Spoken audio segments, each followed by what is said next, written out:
The book is called The Ministry of Motivation. I encourage you to purchase this book or copies of it for your students. I guarantee you, you will enjoy this and it will definitely help your students. It's a lot of different things in here. Half the book is motivational speeches, the other half is spoken word. But what I'm here to talk about today is about the ingredients to success, past, present, and future. Understand, great things come in threes: past, present, and future.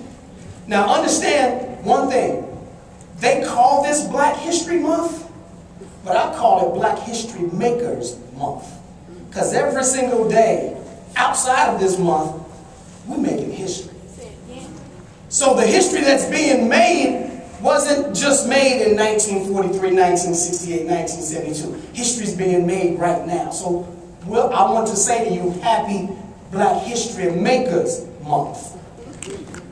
Understand, the first thing you have to do is to lay the foundation of your past. Your past is one of the most important things to guide you to your future. You have to understand who were the successful people of your past. You have to understand what mistakes were made in the past so you don't repeat them. You got to understand what successes were made so you can duplicate them or add to them. You have to learn about your past. Do you know Cornel West? Dr. Cornel West refers to something called ancestral assistance. Do you know what that is? Ancestral assistance is the actual spirits of your ancestors that guide every single move and decision you make. So when back in the day when they said, Big Mama, pray for her, those spirits are helping you today. That's ancestral assistance. It means you're standing on some broad shoulders. It means that you're standing quite tall. It means that all of us are here because of something that someone did beforehand. And I'll talk about that later. Next, we have to understand, and in order to understand our past, we have to redefine the norm. We got to redefine what's cool. Right now, if I ask you what's cool, 9 times out of 10, it's not going to be something that you can show pastor. When you tell me what's hip and what's cool, it's not something that you can show your grandmother with great pride. When I see a lot of what our young people are going through, I see a whole different definition of cool. I see killers instead of kings. I see tricks instead of trailblazers. Now understand, young men, I'm here to tell you that you got to shift that mind state from killer to king. See, killers poison our people. Kings nourish, more fortify, and educate them. Killers talk about how smart they are. But kings understand that intelligence is a lifelong process. So you're never actually intelligent. You're just striving for academic excellence. See, killers worship God. Kings worship God. Killers run their mouths. Kings spend more time listening than talking. Kings destroy communities while kings build nations. I want you to be a king. And to our young ladies, I want you to go from the mind state of a trick to being that of a trailblazer. And what do you mean when it, don't be calling me no trick? Well, if it don't apply to you, then I'm not talking to you. But if it is, if the bra fits, strap it up, because I'm about to tell you the ingredient. See, tricks seek false attention. Trailblazers demanded by just walking in the room. Tricks settle for whatever little boy calls them cute. Trailblazers tell them, look, if you want to get with me, you're going to have to show me your worth and match mine. See, tricks act like cheap sale items in the front that let everybody put them on, feel them, and handle them. While trailblazers sit in the back on their glass cases with security guards and lights shining down on them saying, when you're ready to afford me, get yourself together. That's the difference between a trick and a trailblazer. See, tricks fight over men. Tricks will fight over a man. But trailblazers have men fighting to get over them. I think tricks fight over men, but trailblazers have men fighting to get over them. Tricks show they behinds while popping at the party. But trailblazers show their brilliance and power at the podium. That's the difference between a trick and a trailblazer. This is what we got to transform and transcend our people and our young people. So understand the difference between a killer and a king. Understand the difference between a trick and a trailblazer. I look in this room and I see all trailblazers and kings. That's the trio was created. Trailblazers and kings. And we're not judging the tricks and we're not judging the tricks and the killers. We just here to transform. We're here to transform. That takes us into the present. Understand, and being in the present, you have to understand where you are. Understand one thing, ladies and gentlemen, you have to develop a mission statement. Why does every Fortune 500 company and nonprofit organization have a mission statement? It guides the mission to what they want to do. Aren't you just as important? Aren't you just as valuable? Time for you to develop a mission statement. I don't know what it is or who it's for, but it's time to start to think about what tools are you going to use and what mission are you going to accomplish. 2, access the resources around you. The fact that you are under the trio umbrella makes you a very blessed individual. You are receiving services and attention that a lot of students around the country are not receiving. Take advantage of that. Take advantage of that. Side note, I grew tremendously through my experience with Student Support Services in McNair. I probably wouldn't be sitting at this standing at this podium right now because they'd probably be like, well, I don't know him. We don't know him. But my trio pedigree has allowed me to go places that a lot of my colleagues weren't able to go because I accessed my resources. So tutoring, advising, trips, take advantage of that stuff now because 20 years from now, you really, really are going to see the impact that things and programs such as TRIO will have on your life. Also, watch the company you keep. Make sure the company you keeping won't leave you weeping, is what my grandmother used to say. It means you have to surround yourself by powerful people. It means you have to surround yourself by people who are going to make you better. If you are the smartest person in your group of friends, guess what? You need to find a new group of friends. If you're the fastest guy on the track team, guess what? You need to quit the team and join somebody else who's faster. When you are the best and the brightest of who and where you are, you will never grow. And everybody will continue to feed off of you. Me, personally, I want to be around something and someone who causes me to be greater at every single turn. My dad used to always say, son, if you have 9 broke friends, you're bound to be the 10th one. So I hang around with people who have more money than me. I'm not jealous because I don't talk about folks with big houses. I talk to them. So when you see people with things that you don't have, don't talk about them, talk to them. Understand what it took to get those things or to reach those goals. See, that's the difference. Kings understand that in order to get where you got to go, you got to do some things that you haven't done before. That's the difference. So keep positive people around you. You also have to understand the concept of being original. How are you going to be scared to stand out and call yourself outstanding? In order to be outstanding, you got to do what? Stand out. And you can't stand out when you're doing what? Fitting in. You're going to fit in but call yourself standing out? That's like sitting in the garage calling yourself a car. It's like going to church and calling yourself a Christian. You have to be that. And do that. So what I'm saying is you have to redefine your identity. Also, watch your words. Don't be hung by your tongue. What people don't understand is that words are spirits wrapped in sound. And when you speak a word, you release a spirit, and that spirit has an outcome on the entire outcome of your life. So when you talk about, I'm sick, I'm afraid not, ooh, I'm so broke I can't pay attention. When you say, this song is making me sick, ooh, girl, you killing me. You are speaking death, poverty, death, sickness, and fear into your life. You got to understand, you have to speak the things that you want to be. You have to speak the outcome of your life. People who are rich don't talk about being poor. Rich people don't talk poor. Healthy people don't talk sick. Women in love don't talk about drama. You ever realize when you got a girlfriend who in love, she could care less about drama because it don't affect her. That's what I want for you. I want you to speak the very things that you want. People who are brave don't speak in cowardice. They don't speak in fear. You have to speak your way through some situations. So understand that. You have to speak the word that you want for your outcome. Next, I want you to understand we're talking about the future. The future.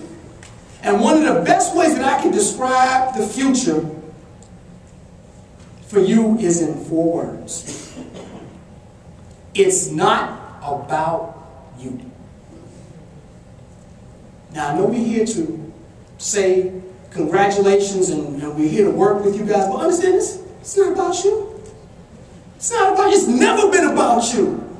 It's never been about you. It's about what are you going to do to take the tools that you get from this day and use to get to a certain place where you can bless somebody else's child. That's what this is about. This entire day is not about making you better. The whole thing is about making the world better. And we can't make the world better without affecting people, one person at a time. Meaning that somebody in this room will have the tools to build communities, to save lives, to execute justice, to make a better way for our children. Somebody in this room is going to save somebody's life. Somebody in this room is going to put people to work. Somebody in this room is going to redefine how our kids are educated. So when I say that, I mean that I'm not saying in a mean way it's not about you, like forget you know what I'm saying. Understand that this whole process is not about you, it's about us. And what do we do to make sure that we advance? We can't advance collectively unless each individual is at their peak. So understand that it's not about you. It's not about what it is that you want. It's about what it is. What is it that you're going to do to make sure that somebody else is in a better position than they were yesterday? And another way to put this is, everybody know what a potluck is? Who doesn't know what a potluck is? Okay. No problem. Those of you who don't know what a potluck is, a potluck is when you come together in a group of people and you all bring a food dish. Now that food dish is what you share with everyone to eat. Okay? So let's say everybody in this room has to bring something to this table, and everybody in this room is going to eat something that was brought by somebody in this room at this table. Now, what you bring to the table is going to affect somebody. You're bringing a dish to this table. Is that dish going to poison the person or nourish them? Let's say your name is Bobby, and you brought some brownies. And those brownies made everybody sick to their stomach. First thing they're going to ask is, who brought them brownies? Bobby brought them. You are now known as Bad Brownie Bobby. And the next time you come to the table with those brownies, people are going to say, still waiting on that. You know what happened last year. Bobby. Now let's say your name is Linda. And Linda brought in a pan of lasagna that was lovely. That lasagna was so good it melted in the mouth and folks was fighting over the last corner. Guess what they're going to say about her? They're going to call her lovely lasagna Linda. So when she comes back to the table next year, girl, make sure you go to that lasagna first. Tell everybody go get them brownies. I'm going to head this way. What I'm saying is, and it may come across as humorous and comical, but I'm trying to make a point. And the point is that what you bring to the table will be consumed by people in this world. And you got to make a difference. And you got to make sure that what you bring to the table fortifies and nourishes the people and doesn't poison and kill them. And what I'm seeing nowadays is a lot of people bringing stuff to the table and our babies are eating it and they die. They're dying because they're consuming stuff that people are bringing to the table and they shouldn't be eating. Your job is to make sure that you bring something to the table that's going to help somebody's child grow, somebody's child learn, somebody's child love, somebody's child succeed, somebody's child become excellent. That's your job. Your job is to make sure that in the potluck of life, your dish is something that people are going to remember you by. Because whether it's toxic or tasty, whether it's devastating or delicious, people will remember the product and the product that you brought to the table. So my question is to you, trio, what are you going to bring to the table of life? What are you going to bring? So I want to take this time to say thank you so much. I'm going to share one. How am I looking on time? How are we looking on time? 2 minutes. 2 minutes? One more piece. Is that okay? Amen. One more piece. I'm going to do one more piece. And I'll bid you adieu. But I want to say, first of all, thank you so much to my trio family. But I want to share this one last piece with you. Stop being tired. There's a difference, people, between fatigue and tired. Fatigue is a temporary state of exhaustion. Tired is a mental state of shutdown. So I want you to stop being tired. The title of this piece is called Tired No More. Tired is something that we all get, we all feel, but understand this, although tired may be a guest in your house, don't let it become a resident. Tired will tell you to wait one more day, one more week, one more year before you bless someone. Tired will tell you to let somebody else be great today. We ain't got time for all that.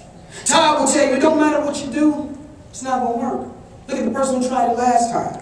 Tired will tell you why you got to be the savior of everybody all the time, every day.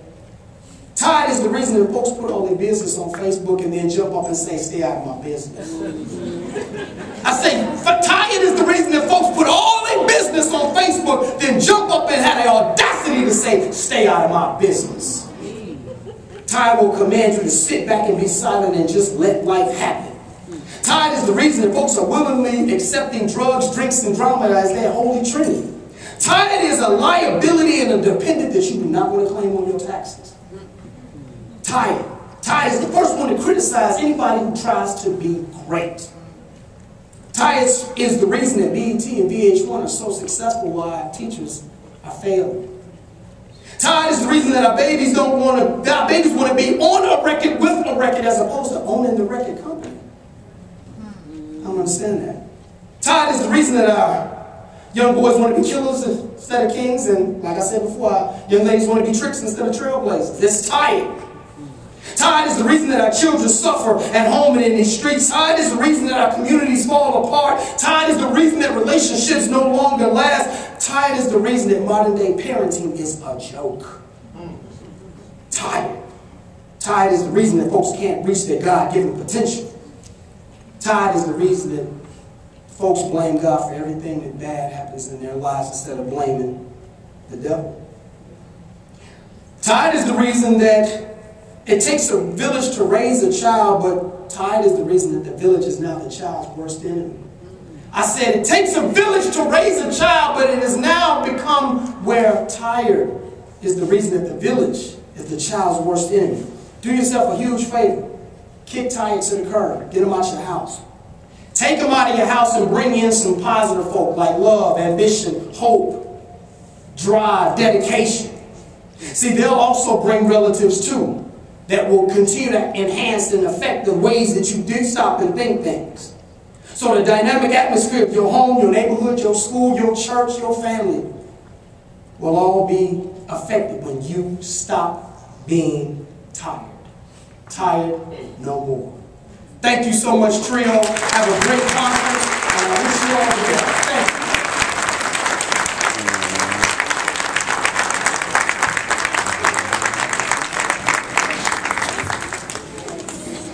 Okay, can we give another round of applause for Mr. Bryson?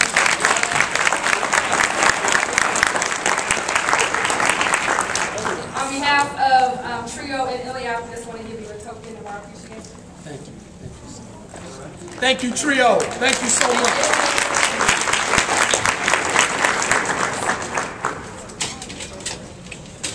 Hey, good morning, everyone. Good morning. My name is Misty Williams. I'm the director of the Upward Bound program here at Morraine Valley Community College. So, how is everything going so far?